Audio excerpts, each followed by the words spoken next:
Welcome to the Skeptic Zone, the podcast from Australia for science and reason.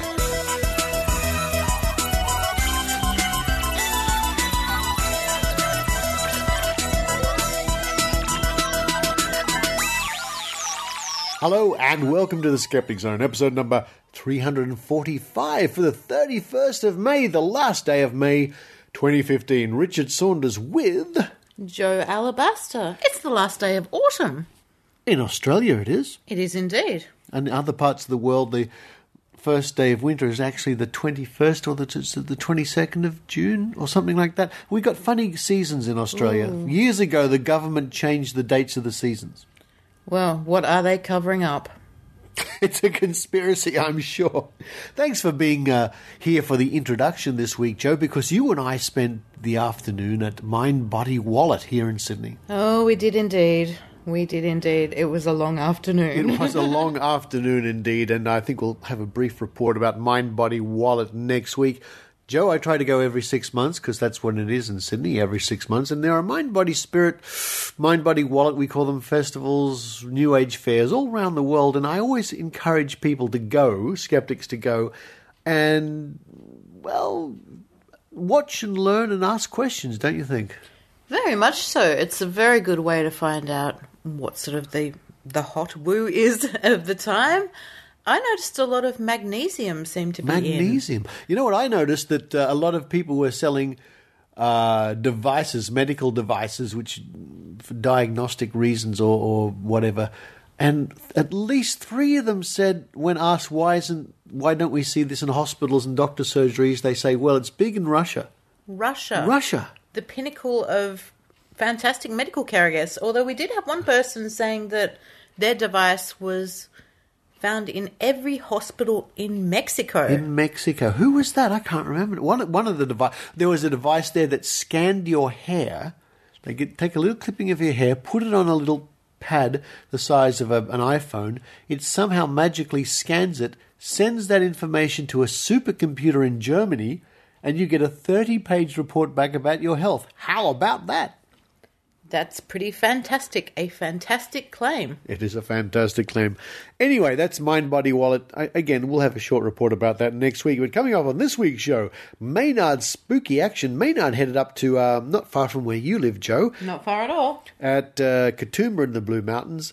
And he went to Paracon 2015, a paranormal convention, and he chats to many people, including Travis Walton, who is, well, sort of famous in the UFO circles because he claimed he was abducted in 1975. Which was, what, a good 40 years ago now? Yes. I hope it's been a good 40 years. I hope it's been a good 40 years, and for you and everybody, and especially for him.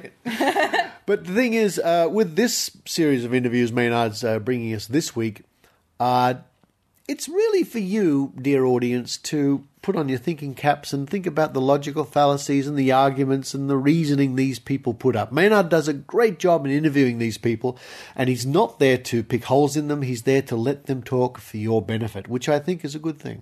I think it's a fantastic thing. I'm very glad that he does that. Me too. Learn a lot from Maynard's interviews this week. Following that, it's a week in science from our dear friends at the Royal Institution of Australia, www.riaus.org.au. And then Maynard and I attend the very first Meetup group meeting of Podcasting Sydney. Dr. Siobhan O'Sullivan, who we had the pleasure of meeting, has put this together. And she has her own podcast, which we hear about in this little report from Podcasting Sydney, the first meetup, and we hope there'll be many more. In fact, the next meetup for Sydney podcasters is going to be a fantastic one because I believe Maynard will be speaking, sharing his experiences with podcasting. And that's going to be on Monday, June 29th, 2015. And I think you can get more details by going to meetup.com/podcasting-Sydney. And that'll give you an event listing. And everyone's welcome to come and hear Maynard talk about podcasting. Sydney Podcasters, there's the clue. There's your message. Or just Google Sydney Podcasters or go to meetup.com and look for Sydney Podcasting. Fantastic. And after that, it's, well, what is it, Jo? It's Evidence, please, with Jo Alabaster. With you. With me. What are you talking about this week? This week I'm talking about Blackmores, who have funded Sydney University to have a chair in integrative medicine. Ooh. Now, Blackmores is it's basically a vitamin and supplement company. That's the one. They've been going for quite some time now. Yes, they have. Well, Australian Skeptics put out a press release about this very issue, and that's what Jo will be telling us about later on in the show. And to round off the show, a short report from Skepticamp, which was just the other day here in Sydney. It was yesterday. It was yesterday as we record this. Jo Alabaster and I went along with a lot of other people. Iran Segev was there. And, well, this week, Jo, I must say, there's a few more reports coming up in the following weeks from Skepticamp, but this week we concentrate on cupcakes. Very important skeptical business. And yummy skeptical business. And we also hear a little bit from the atheist choir who popped in to sing a few songs. Indeed. Well, you know what, Jo? I think it's time for me and you to run downstairs. Ooh. Run downstairs. Fight our way past Fred, who's probably getting under our feet as we run down the stairs. I saw Fred a little while ago. I don't know where he is. He's probably looking for some more cat food. What are we going to have this week, Jo, from the kitchen? I think I don't know about you, but I think I might go for some beetroot chips that we picked up at Mind Body Wallet. Ooh. And then remember when I brush my teeth later on that I ate some beetroot chips and I'm not spitting out blood. That's a good thing to remember. You can do that. I'm going to have some soup served with a Loch Ness Monster ladle, as suggested by you on Facebook. Yes, we need some more suggestions, people. If you can give us some ideas for things that Richard can get when he goes downstairs, that would be fantastic. That would be. I might cook some up. The Skeptic Zone recipe book. There's something to think about for the future, folks. Ooh, Jo's got this look on her face thinking, that's a good idea. I'm actually trying to think of a really good pun, but I'm not going to get one in time. Thank heavens for that. While we're trying to think of a good pun and enjoying those lovely things, we hope you enjoy The Skeptic Zone.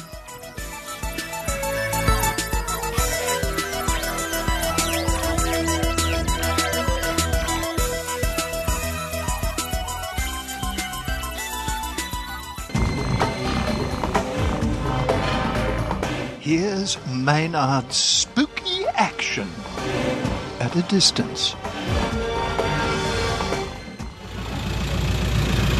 Well, listeners, you are in for a treat on this episode. Normally it's spooky action at a distance, but man, we're getting spooky up close. I'm hoping to talk to Travis Walton. Of course, famous abductee, disappeared for 5 days. Multiple witnesses saw a light knock him to the ground. I'm going to be having a chat to him. Of course, I'll be having a chat with Ben Hansen. We'd know him from the Fact or Faked show, of course. Yeah, we're inside the famous Carrington Hotel in Katoomba. It's a beautiful clear sky above us here, and inside it's, I guess some people would consider it's the opposite of a skeptics convention, but when you think about it, not really. A lot of people are looking for answers to the paranormal here. Just the level of evidence that they accept is somewhat different than what you expect at a skeptics convention. It's also where many people from the Australian paranormal community come together. Ghost hunters, UFO hunters, people looking at anomalous situations, all here for a big weekend of Paracon 2015. Last year it was at Maitland Jail, which was a bit of a blowout. That was the first one. This is only the second one. And of course, they had some big, heavy hitters in the paranormal world giving chats over the past 3 days. It's very stately. In fact, if there was any ghosts in Katoomba, I would expect them to be in the Carrington Hotel. It's quite palatial, if not a touch cold. Here I am. I'm chatting with Alex Caius. Now, of course, he had the big Paracon. He broke the big barriers by having one of Australia's big first paranormal conferences in recent years at Maitland Jail last year. How's it been going at Katoomba here? Yeah, we're having a lot of fun here at the Carrington. We've doubled last year's numbers. We've paid tickets at the door, so it's growing. Right. And what do people seem to be interested in? Obviously, there's a draw with Travis Walton, an abductee here, but what else has been going on? Well, I do try to cater to all arms of the paranormal, but yeah, definitely Travis has been a draw card. We have tried to up the UFO ET content this year because you don't see a lot of it mixed in, so that's been big this year. So yeah, I guess more the UFO ET contact. I see some sceptical stuff creeping in too. I see people talking about how to try and investigate a situation in the correct way and get the best evidence going on here. Oh, yeah, again, you have to cater to everyone, and investigators take it very seriously. They want to learn how to develop their techniques and their skills to also debunk and get to the right conclusion. That's not necessarily a paranormal one. It's also a bit of a getting together for people from the paranormal community around Australia. You've got your ghost hunters, a few UFO hunters here, just people getting together that don't normally get together in one place. Definitely. That's what I like to do as well. It's a bit of a band camp. We all get together, have some fun. We had the opening night party where everyone, let their hair down and started to gel, and then the days, lots of interaction. As I said, I like everyone together. So you think you'll be doing one again? Most certainly. I'm here with Travis Walton, and in the skeptical world, people make a big idea about exceptional claims and exceptional evidence. Well, I think we're with someone who is an example of exceptional evidence. We have someone who a number of people saw hit by a beam of light. I don't want you to go through the whole experience with this. I want people to look it up online. But how have you come to reconcile that all these years later? Because I saw you talking up there quite professionally and quite well about the whole incident. When were you finally able to do that? Well, it's been a real gradual process because, early on, in high school, I was the guy who didn't want to talk in front of the class. So, I never was somebody who wanted to get out there. And it was really quite reluctantly that I've done so. But, as far as extraordinary claims are concerned, Dr. Harder made the point that the evidence in this case would have been sufficient to convict someone of murder in an American court of law. That's good. How many eyewitnesses did you have? Yeah, there were 6 witnesses, 7 including myself.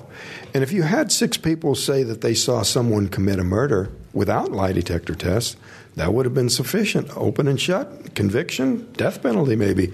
So, either the bar is too low for murder convictions, or it's being artificially elevated in the case of UFO reports. What more do you want? Well, because you say for some people no amount of evidence would ever be enough. Yeah. So, no matter what we come up with, they'll always be able to concoct some sort of a scenario. It's not absolute proof. I'll acknowledge that. It's not absolute proof, but it's certainly the kind of evidence that people accept for all kinds of things outside of UFOs. And you said that you haven't sought publicity except when people come out and rubbish you or the name of your family and your friends. Yeah, I've never sought out an interview in my life. They always have come to me, and the idea that I was a publicity seeker was kind of absurd, being as I was hiding out from the media for weeks while they were clamoring for interviews. So it's quite the opposite. And you also have said that the people that seem to say the worst things about you are the people that know the least about you. Yeah, and that's even true of the movie reviews. The worst movie reviews were evidently written by people who never actually watched the movie. They made criticisms that really showed they didn't even see the movie. And, of course, the movie has been Hollywoodized. Of course, it's had to be done and changed for various fictional reasons. But how close does it stick to your story, do you believe? When you first saw it, were you going, yeah? Well, the original script was much closer, and it was only after a television series came on that depicted similar beings did the studio insist on changing the things that happened aboard the craft. So people ask me, how accurate is it? And, that I jokingly quantify it 82.3% or something. But, the part aboard the craft is where the greatest fictionalization occurred. They made it look cluttered and organic when it was actually very sterile and mechanical inside. And so I've been collecting emails from people over the years that expressed the desire that the movie had stuck closer to the original story. And one day I'll bring all these hundreds, thousands of comments to the studio and say, there's a big hunger out there for retelling it, remaking this movie and telling what really happened and expressing my more evolved understanding of what happened, what's behind it. And what is the one thing from someone from Snowflake, Arizona, that's helped you get through this whole thing? The one thing that's been the greatest thing that's helped you get to where you are today? Well, probably the greatest help for me were those people closest to me who never doubted. People who knew me, knew my character, and I was actually sort of understanding about the skepticism of people who didn't know me. From a distance, you could, understand a certain amount of initial skepticism, especially with all the disinformation that was out there. But I was still outraged that people would, make such negative conclusions without even looking at the facts. Well, this isn't an experience, you've said yourself, that people want to have. No, you would not expect people to. Some people think, well, I wouldn't get that hysterical. I would stay calm, ask good questions, maybe slip a souvenir in my pocket, But I think it's kind of absurd. If people just understood what I experienced and why are those that convergence of circumstances pushed me over the edge. It was just the combination of claustrophobia, suffocation, pain, the feeling of being injured, all combined to make me lose control. Because, I consider myself a pretty courageous sort of person normally, things that I've been through in my life, Next time, would you stay in the truck? Yeah, next time I would stay in the truck. Travis Walton, thank you for joining us at Paracon 2015, and thank you very much for sharing what was a very difficult experience, all even these years later. Nice to be with you. Thank you. And who have we got here at Paracon 2015? We have Pete Banks. And Pete, you've been involved in a bit of ghost hunting around the Sydney area for quite some time. I have, yes, for about 5 years. Yeah. And what has been the reaction of the ghost hunting industry, which turns up at these kind of things, this time round for Paracon 2015? Oh, they've all loved it. It's been very positive, very excited. A lot of people get to meet people that they never thought they would ever meet and get to play with toys and equipment that they never thought that they would get to look at. So what's the new ghost hunting equipment that everyone's using? I know there's a big buzz about various methods of EVP, picking up sounds that way. What's been going on this time around? Well, we've got Bill Chappell with us this time around, who creates equipment over in America. So he's come out and he's brought a couple of his gadgets with him, and they're just... And these are for detecting audio of other worlds, or what is it? Detecting a lot of things, yeah. So he's got some audio, he's got just some energy meters, so if there's a change of energy... What type of energy do they measure? Yeah, well... I don't know. Oh. Yeah, so electromagnetic energy, I would assume. Calories? I don't want that one. Oh, right, okay. Well, and been a lot of excitement about that. Of course, Travis Walton, that's been a really big bump. Yeah. So, he seems like a really lovely man, and his story is quite petrifying. Well, and considering what he's been through, it's very hard interviewing him, because you don't want to ask about that. It's like talking to a victim of a kidnapping about them being kidnapped. That's what you're looking at. Yeah, that's exactly right, yeah. But I just find his story absolutely fascinating, that all of the people with him passed lie detector tests, and it wasn't just happening to one man, it happened to so many people. Not the abduction, but that there were so many people involved, and that they were actually about to be charged with his murder. It's how you meet people, even at events like this, that go, oh, I would like to be abducted, and you're going, no, really? No, yeah, absolutely not. No. No. Well, what's been the highlight of the weekend then? I would say probably, I've got to think, probably the VIP investigations that we did last night. Yeah. Did you find, in this building, in the Carrington Hotel? No, we went to Old Hartley Village, and although I didn't actually find anything or anything like that, it was just the history, going and visiting this place that's got some beautiful old buildings that were built in the 1850s, and you get to walk around in the dark in these amazing places. This is what I like to remind people. If you're not into ghosts, if you go on a ghost tour, at the very least, you're hopefully going to get a good historical lecture. That's exactly right. Yep, I totally agree. That's what I like to do with the ghost tours I run. I make sure that there's a lot of history involved, because that's my passion. So, yeah. And what's the history of where we're standing here in the Carrington Hotel bar? I mean, has there been action over there with some paranormal over the weekend? I'm not too aware of the history of this building, to be honest. Oh, I'm just talking this weekend with the ghost hunters here, because ghost hunters they enjoy a lot of spirits. Lots of spirits, but more spirits back at the other hotel that we're all staying at. Whoa, okay. I think there's some stories to be told that can't be told here. Thanks today. No problem. Thank you, Maynard. We're in the palatial Carrington bar and lounge area here. It's a pretty amazing hotel, isn't it? It is beautiful. I stayed here the other night. Now, was it a bit cold? Was the electric blanket working? It was freezing, and I couldn't get that working. And who are we talking to here? Alison Oborn. I'm from Adelaide Haunted Horizons. Do ghost tours down in Adelaide. So. And how is the ghost business going in South Australia? Yeah, good. It's kind of a way of bringing history across more than anything to a generation that isn't interested in history yet. Trying to say, because I'm into protecting heritage and things like that. So if you say, come down, I'll teach you the history of Adelaide, you kind of get that look.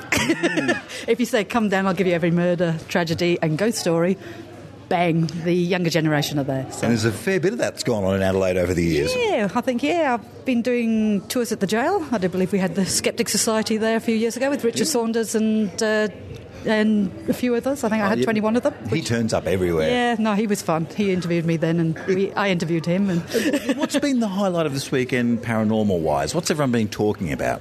It's been a really big variety of UFO stuff, ghost stuff, but what's been really refreshing is I've listened to a few speakers today and yesterday that have been very rational, and that's been brilliant. And there's been some speakers here that have been talking about getting the correct evidence so that others will believe you, and that's a new thing that's creeping in. And that's what we try and teach on our tours as well, is don't just jump to learn your photography, in other words.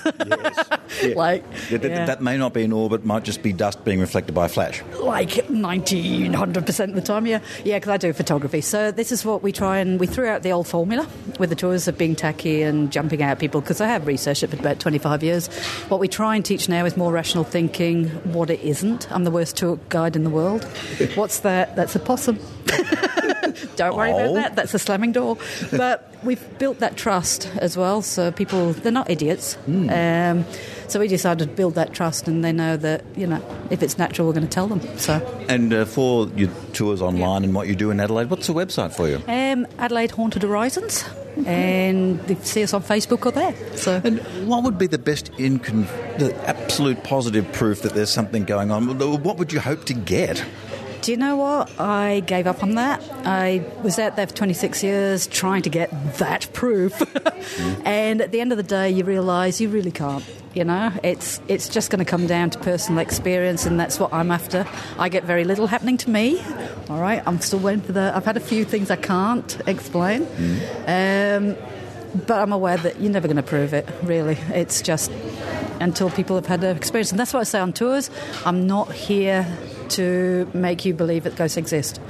Because it's going to come down to your own experience and for that to happen, and that's what the tours are about. We bring you into haunted locations, or thought to be haunted locations, in the hope you'll get that experience, and that's all it is. So people go away without things happening, they still enjoy it. Look, who have we got here out the front of the beautiful Carrington Hotel, and how beautiful is it in Katoomba? Yeah, it's not too bad. A bit chilly, but yeah. And you are? I'm Tom from GHDU, founder.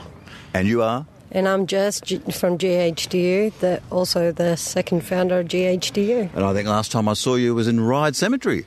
Yes, it was. It certainly was. Very, very extraordinary night. It was. It was a beautifully clear night with no wind, so a big scaredy cat like me didn't get too scared. If I went there and it was darker and windy, I'd be pooping myself. I would have been. But yeah, we had a great time when we did that episode. Now, what has it been like for the paranormal community here to get together like this, like you do once a year, like they did at Mate and Jail last year? It's been very exciting to see a lot of people coming that don't know what to do with the paranormal and sit down, listen to speakers and talking about what we do day in, day out. And yeah, it's just nice to see that people are showing more interest in the paranormal.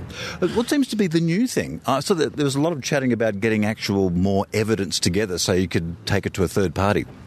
Yeah, Attila at the moment, he's pushing for series to be seen all across Australia plus around the world. I think we better move over here or else we'll end up in the realm of the paranormal. It's the perils of doing an interview actually in the middle of a working driveway, folks. This is occupational health and safety. Don't do it. Doesn't help when I'm a traffic controller, so that's not too good. Yeah, but I think a lot of people are now trying to look for different methods of getting evidence through EVPs, audio, video, and imagery. So it's nice to see different techniques come up, different ideas, new technology. So, yeah, it's been good. And what have you been taking away from Paracon 2015? Quite a lot of information. It's quite overwhelming, actually. There's so much information that they were giving out that was like, oh my God, my head's hurting from it. A lot of people in the ghost hunting industry nationally here in Australia, isn't there? No. I thought there were, because there's people from Adelaide, people from Melbourne turn up. I mean, more than you would think. That's what I mean. Yeah, there's more than we think, but, I mean, you don't really hear about them. That's the problem with most of the Australian teams. They don't stand up. They don't stand up and they don't speak their mind. They don't want to be seen as big teams. I think that's a bit wrong. They need to step up. They need to say, yep, we're from Australia, we're paranormal investigators, we're here to stay. And where can we find you guys online and find out what you get up to? We are based in Parramatta. We are on Facebook. Just look up GHDU, Ghost Hunters Down Under. And we also have a webpage at ghdu.com.au. Great. Thanks a lot. Have a great what's left of the weekend here. Yes. Thank you. And you. Will do. Have a good one.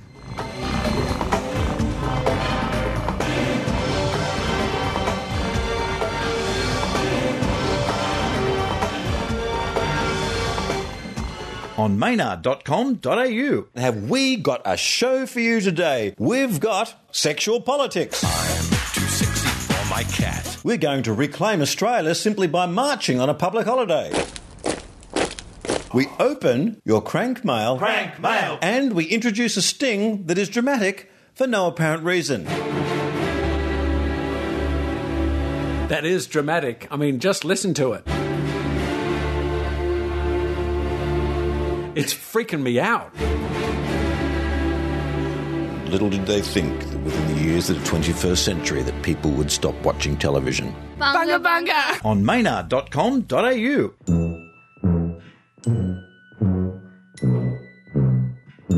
Hey, you!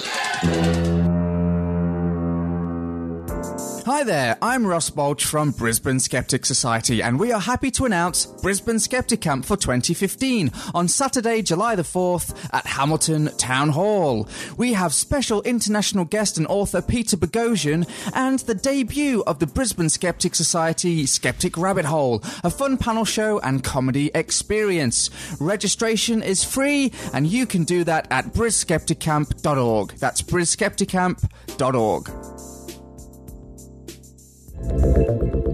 Welcome to A Week in Science from RiAus, bringing you the science you need to know. We all know the Large Hadron Collider best for discovering the Higgs boson, but it's so much more than that. Let's have a look at some of the amazing projects happening at the LHC. The ATLAS and CMS detectors are large general-purpose particle detectors and jointly announced the discovery of the Higgs boson back in 2012.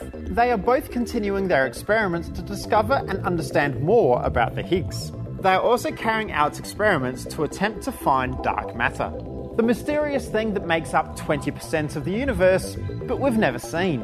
Another experiment is to potentially discover extra dimensions. If a graviton particle were to disappear into a different dimension, it would cause an energy imbalance in the results. As well as investigating other questions such as antimatter, these two detectors are also searching generally for more particles, new, previously unseen or unknown pieces of the physics puzzle which make up our universe.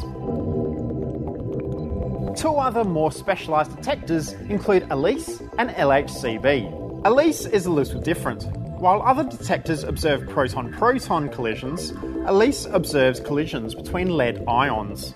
Within these collisions, the researchers are exploring quarks and gluons which make up protons within the nucleus of the lead atoms, how they interact, and how they form matter. LHCb is the fourth large experiment at the LHC. Working on proton collisions, LHCb seeks to investigate antimatter. Antimatter are kind of like mirror image particles, equal mass but the opposite charge. Not long after the Big Bang, much of the antimatter in the universe disappeared. LHCb is investigating the relationship between matter and antimatter to understand why. And now, 4 fast facts about the Large Hadron Collider. The Large Hadron Collider is a 27-kilometre ring of superconductor magnets buried 100 metres below the ground near Geneva in Switzerland. Protons or lead ions are sent around the ring in different directions close to the speed of light, and then collided at the location of each experimental detector. The LHC generates around 600 million particle collisions per second. The energy created when protons or ions collide at each collision point is close to that expected to have occurred at the Big Bang. That's it for this week in science. For more information on the LHC, go to the RiAus website, riaus.org.au. Follow us on Twitter at RiAus and like us on Facebook. I'm Ben Lewis and we'll catch you next week.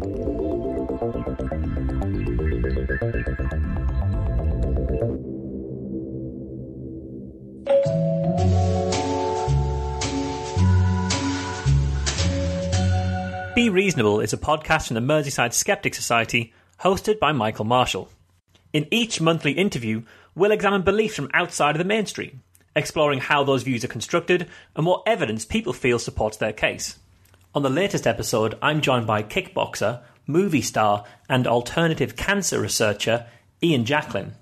Rockefeller and Carnegie and DuPont, they bought out the medical schools and now they call the shots for what our doctors are taught, and they got rid of all the holistic stuff and went straight up Big Pharma. Guess who owned the Big Pharma companies? They did. Hear what Ian had to say, as well as finding back issues of the show, by searching merseysideskeptics.org.uk/podcasts or looking for Be Reasonable on iTunes.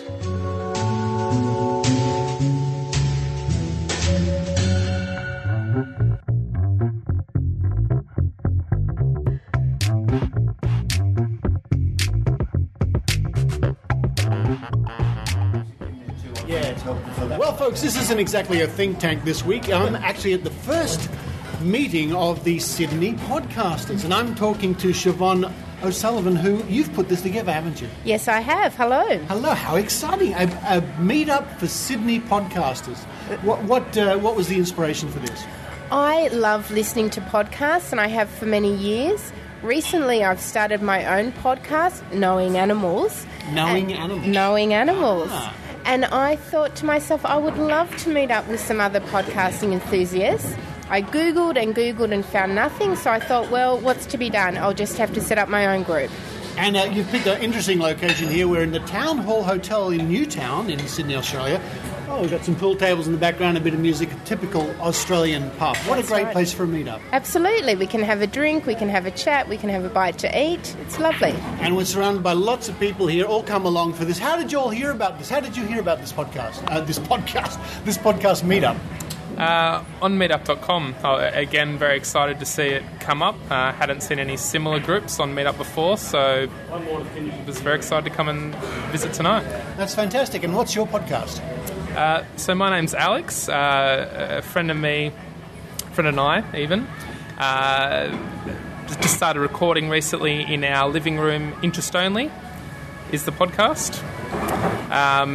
Ranging from everything from self-publishing to sleep to meetups to anything that takes our interest. Sort of a life in general podcast. A good summary. Fantastic, and a lot of other people here at the table too, and Maynard, of course. Maynard, what do you think about this podcasting meetup? I think this is great. I've been listening to the so-called podcasting community in the US for ages, and around the table there's people that do podcasts for something that's in their industry, something that's in their lounge room, some people that just want to get into it, and the only advice I've got is to don't get too flummoxed by the technology and just get up there and do the first podcast, and then let that evolve. The actual doing the show is the important bit, and then once you get that right, the technology will follow. What good advice there from Maynard, folks. Siobhan, this is a fantastic endeavour by you. Congratulations. Thank you. We're all having a great time. We're all learning a lot already, I think. I'm learning how to shoot pool by the sounds of it over there. And how can people in the Sydney area especially find out about this meetup? So just put Podcasting Sydney into meetup.com and you'll find us. We're going to meet monthly, and each month we're going to have somebody talking about their podcast, how they've done it, what's exciting, what's new. We're going to have tours of studios. We perhaps will go and see a podcast recorded live. So it's going to be very diverse. So jump on meetup.com, join Podcasting Sydney. You're not obliged to come every month, but just keep an ear out, keep an eye out, and come when it interests you. It sounds good to me. Siobhan, thank you very much. Thank you.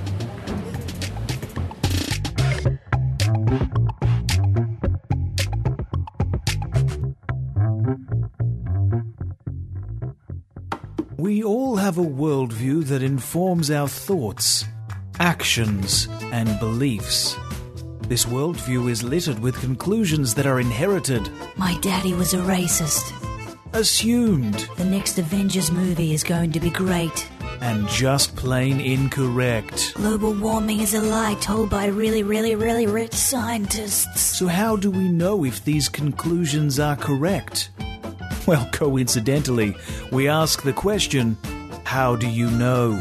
On July 2nd at 6:30 p.m. at QUT Gardens Point campus in Brisbane, the Brisbane Skeptic Society, in association with the Rationalist Society of Australia and the City Bible Forum of Brisbane, will gather together a group of people who answer those questions professionally. Philosopher Dr. Peter Boghossian, scientist and researcher Dr. Maggie Hardy, anaesthetist Dr. Garth Thomas, City Bible Forum Director Glenn Hohenberg, and Barrister Stuart Webster are the panellists for the Brisbane Skeptic Society How Do You Know?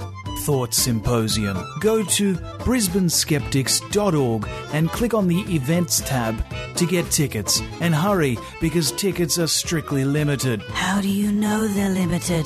Because I saw how many tickets are left. Oh, sorry, that's a good answer. brisbaneskeptics.org.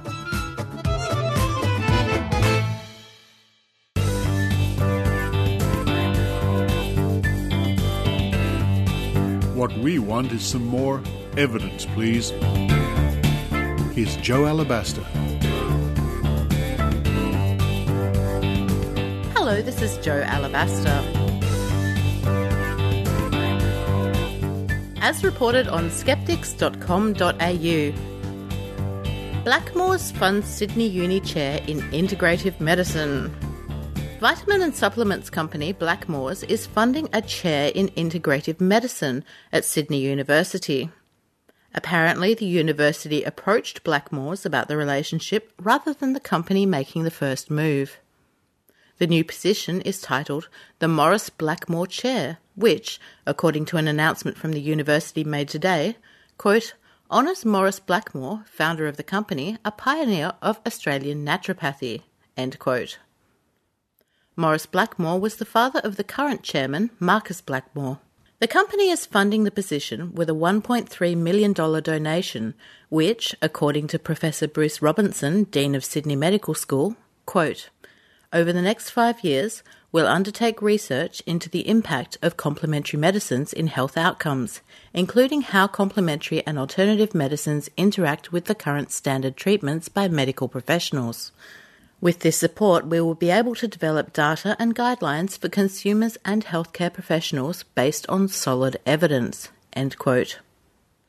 Robinson added that, apart from the research, the chair will, quote, develop education programs which mean young doctors will graduate knowing what complementary medicines can and can't achieve and how they interact with other treatments, end quote. Marcus Blackmore said, quote, integrative medicine, with its focus on prevention and well-being, holds serious promise as a solution to the ever-increasing cost of healthcare in our community. It is our hope that our support for this chair will contribute towards a holistic approach in medical practice that combines modern Western medicine with established and proven practices in the area of integrative medicine, end quote.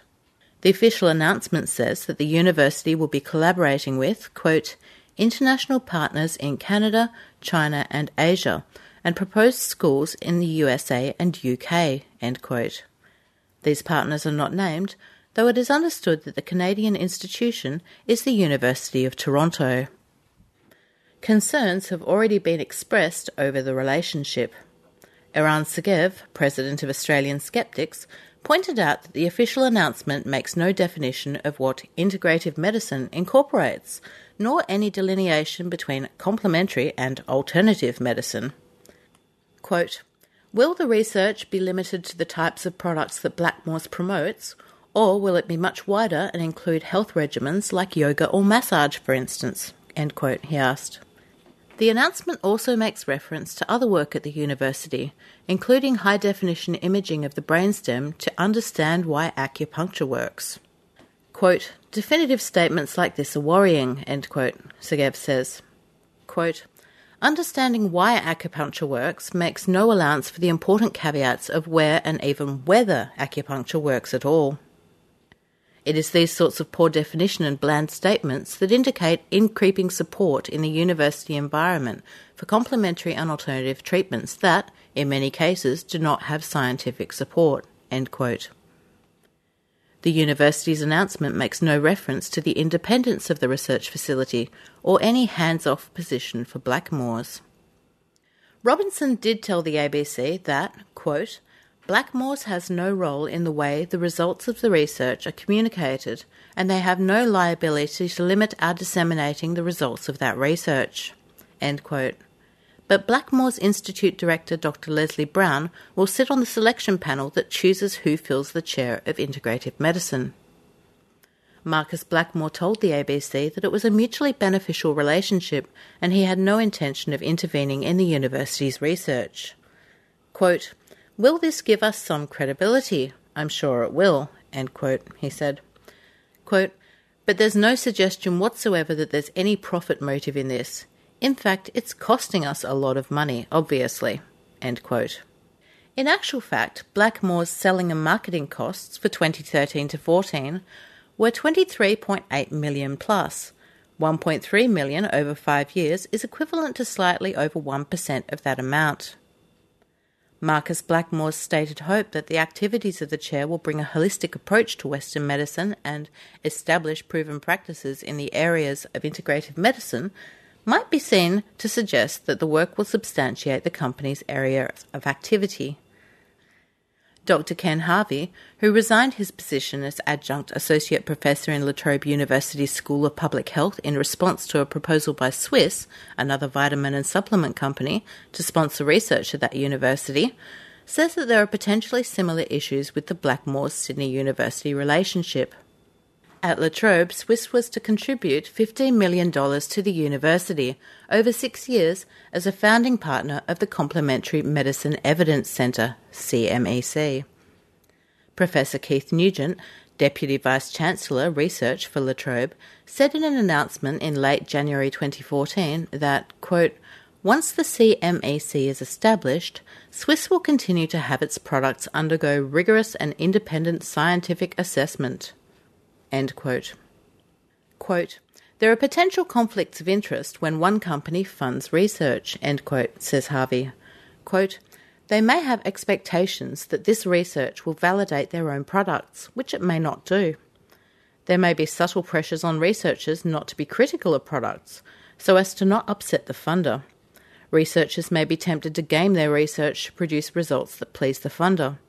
In addition, the company possibly uses the University Association for marketing purposes and magnify and or cherry-pick any positive results without waiting to see if these can be replicated.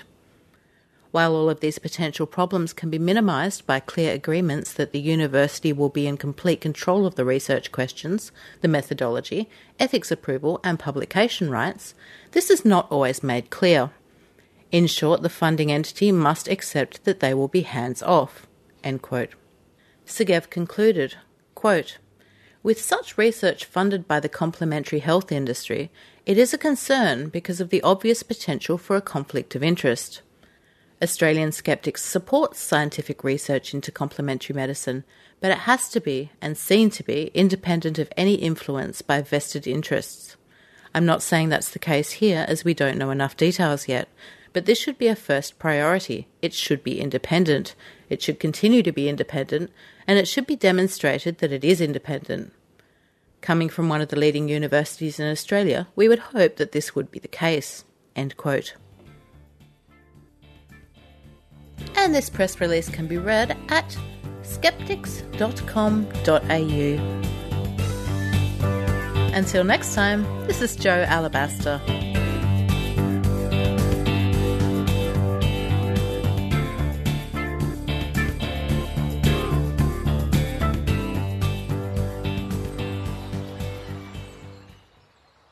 Hey, Heidi. Oh, hi, Jo. Hi, Heidi. Oh, hi, Maynard. Hi, Maynard. Oh, hi, Jo. Nice day in this park, yeah? Yes, great weather. Oh, look, a unicorn. A unicorn? There are no such things as unicorns, silly. Yes, there are. No, there isn't. Hey, ladies, what are you arguing about? Jo thinks unicorns are real. They so are. Let's look this up in the Skeptic's Dictionary. The what? How can we do that in this park? There are no computers here. You ladies probably don't know about the Skeptic's Dictionary app, available now for iPhone, iPad and iPod Touch in the App Store. Yeah, we do. We've been listening to the Skeptic Zone for years, you know. Yes, okay. The app lets you access all the great Skeptic's Dictionary articles when you're on the go. Here, let me look up unicorns. Oh, cool. Heidi, prepare to be proven wrong. It says here the unicorn is a creature from fables. Aha. Actually, I see now that someone just dumped their ice cream cone on that horse's head. Thanks, Skeptic Dictionary iPhone app. That's just some guy in his undies. The sun and you and me and all the stars that we can see are moving at 1,000,000 miles a day in an outer spiral of 400,000 miles an hour at the galaxy we call the Milky Way.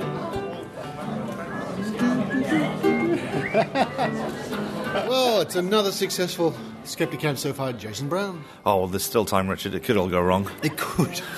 We've got the choir out there singing the Galaxy song. We've got cupcakes happening right now. Cupcake Camp is on as we speak. Yeah. So, this is the first one for a little while. It's been, 18 months since the last one, roughly. 19, maybe. Just check my levels. Yeah, 18 to 19 months since the last one. Yep. Around that. So, So same it's been a while. We're at the university here in Sydney, the University of UTS. University of Technology, Sydney. Yeah. Yes. Oh, it's a fine room we got here. We got it in the area outside. It's a fantastic room. So it's going I swimmingly. like this one, yeah. It's going quite well, yeah. So how, if someone around the world in their city are thinking to themselves, gee, a Skeptic Camp might be a good idea for our city, how do people go about it? Well, it's pretty easy. It's an open format. You just find a room, invite a bunch of people, and off you go. But there's help at Skepticamp.org, I believe it is, the global, and also Skepticamp.Australia.org has some guidelines. Yeah. There's only one or two little rules. Allow everyone to speak, and make it free if you can, basically. So, yeah. And it works pretty well, I think. It does work okay. I think we better get out there and get to those cupcakes. Oh, the cupcakes. Oh, yeah. Let's go. It's Ruth Ellison. Ruth, we're gazing upon the cupcakes. What can you say? Okay, so hello and good morning. So what we've got today is a very alcoholic Irish cupcake. We've got a Guinness in the base, and it's got a whiskey ganache inside. Which one? That's the one right on the end with the green. With the green, yes. With the green one, to go with the whole Irish theme. Yeah. And the topping is actually a Bailey's topping. It's symbolic of the Protestant versus Catholic I think you're just trying to sway the judges. I think I might have to... I think we're going to have to partake in that one, hey? We might. Several, I think. Well, thank you for making the effort. No worries. And I assure you I'll be completely unbiased. Yes. Yes, like a good skeptic. Well, I'm just about to sample this Guinness cupcake. Oh. That's going to be hard to beat. Well, Jo Alabaster, I see it. You're enjoying a cupcake too. I am enjoying 2 cupcakes. I have enjoyed 2 cupcakes, actually. I'm on to my second one now. Oh. What was the first one? The first one was a small one, which was good because they've got several different types of cupcakes here, and I feel like I'm being quite unfair if I'm only tasting a couple and judging them. But I don't think I can eat many more than 2. Well, as a good skeptical investigator, you're seeking the evidence, aren't you? I am, but my sample size is limited. I think I'll try for another limited sample size myself. The chocolate and white chocolate is very nice. Thanks for the tip. And the winner, as judged by everybody here, was Ruth Ellison's Guinness cupcakes. Hope your bacon eat it. So maybe it's next year's one. Yeah.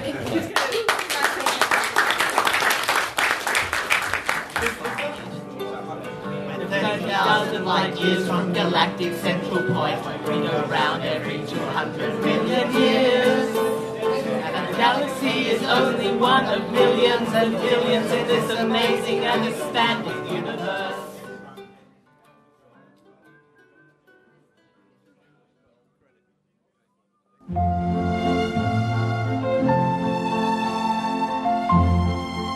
Ein großes Hallo an alle deutschen Zuhörer des Skeptic Zone Podcasts.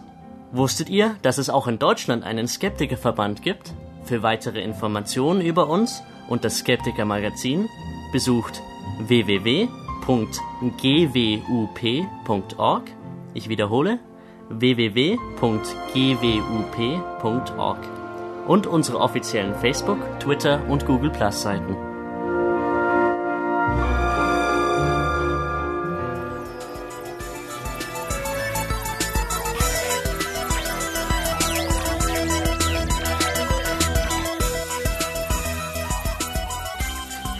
Thank you for listening to the Skeptic Zone. Goodness me, Jo Alabaster, those cupcakes at Cupcake Skepticamp were pretty damn good.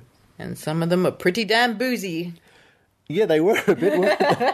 That's why they were pretty damn good. No, they were all fantastic. Congratulations to all the people who entered cupcakes. And thank you to the organisers, Dave, the happy singer, Jason and Esther. Oh, look, there goes Fred. Hi, Fred. Fred. He's ignoring us. He licks his paw. He licked his paw. Away. I forgot, he's a cat. They do that sort of thing. Are you sure? He thinks he's a cat. I don't know. I think he's a cat. That's enough cat talk for this week. Jo Alabaster, thanks again for your hard work and your report and joining me at Skepticamp and indeed at Mind Body Wallet today. It's been an absolute pleasure. A skeptical weekend. Well, that's enough for now. Until next week, this is Richard Saunders. And Jo Alabaster. Signing off from Sydney, Australia. You've been listening to the Skeptic Zone podcast. Visit our website at www.skepticzone.tv for contacts, an archive of all episodes since 2008, and our online store. Please support the Skeptic Zone by following us on Twitter at Skeptic Zone, liking us on Facebook, and leaving a review on iTunes. You can also show your support by subscribing via PayPal for as little as 99 cents a week. The Skeptic Zone is an independent production. The views and opinions expressed on the Skeptic Zone are not necessarily those of Australian Skeptics Inc. or any other skeptical organisation.